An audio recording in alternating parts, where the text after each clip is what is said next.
So we're going to be talking about a 6-year-old patient who was brought to the ER. She fell down on some ice. She's got some forearm pain. She can't move her arm without it hurting. And on the x-ray, it's looking like the diaphysis was cracked. It is going to be distal to the elbow, but proximal to the wrist. And then if we're going to be standing in anatomical position, the fracture is lateral to the ulna. And then it is actually going to be closer to the distal epiphysis to the proximal epiphysis. And we can tell that this is a child because the epithelial, I can't say that word very well, but the the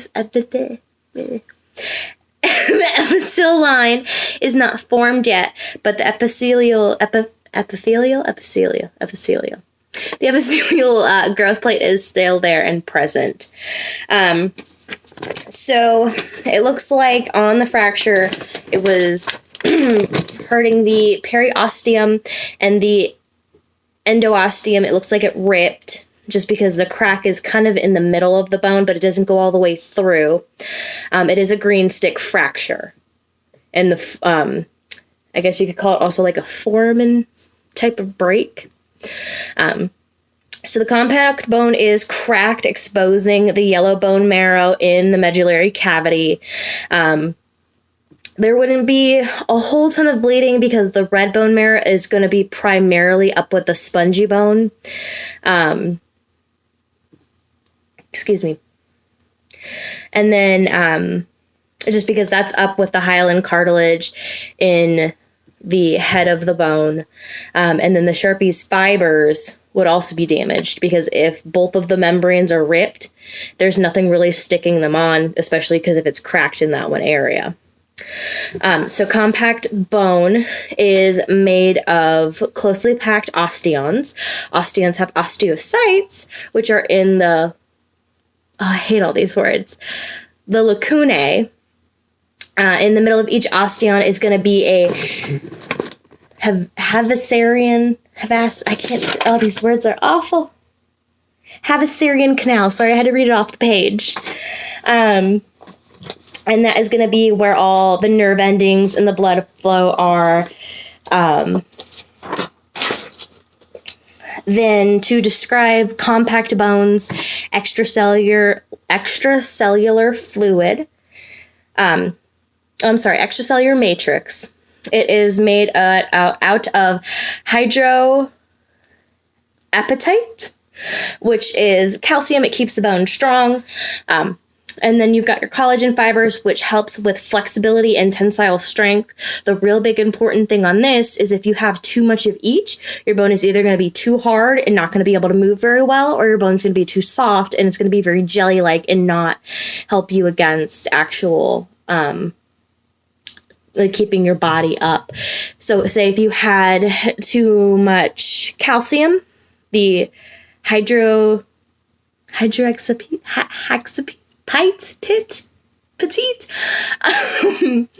that would make your bones very, very stiff, very, very rigid. Anytime you would bump your leg on a table, bump your elbow, knock into a door, something would break.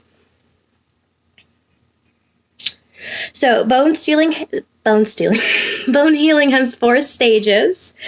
So it goes through a hematoma, goes through a fibrocartilaginous callus formation.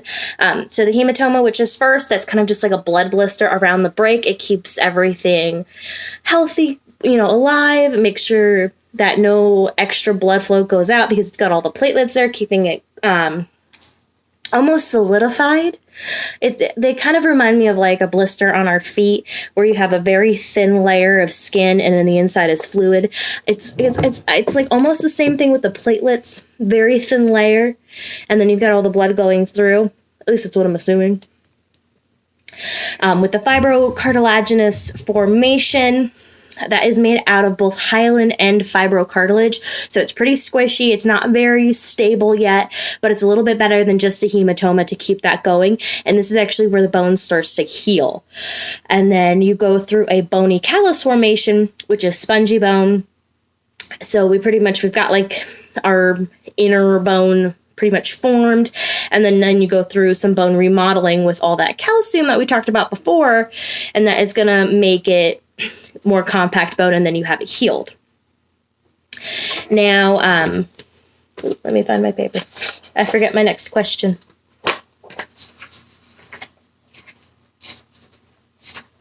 Maybe I don't have a next question. Haha! Sorry, I'm just not very organized tonight. Here we go. Okay. So now we're going to talk about bone remodeling.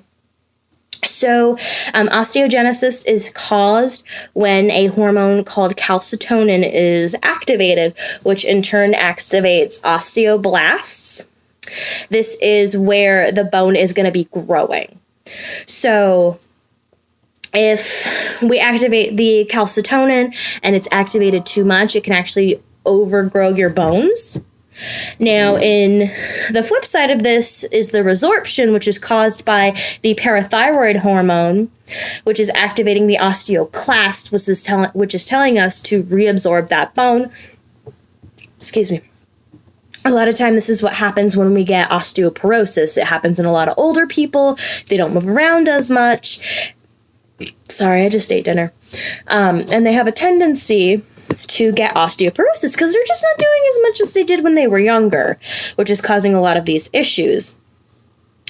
Now, Wolff's Law, how it applies to bone modeling. So Wolff's Law essentially says that bones will adapt based on the demands placed on it. So demands and force is placed on it. So if bones aren't used, they're obviously going to reabsorb because, we don't need it. We don't need blood supply going to it. There's no point for it to be there. And that also can obviously eventually cause the osteoporosis. So yeah, I think I got everything. Sorry it wasn't as clear and concise and nice, and we're in my bedroom instead of, office at NCH. Also, sorry the submission is so late. I'm normally on top of this, but thank you for watching my almost 8-minute video and all of my stumbling and mumbling. I will see you in class on Saturday. See, it's late. I'm gonna go to bed.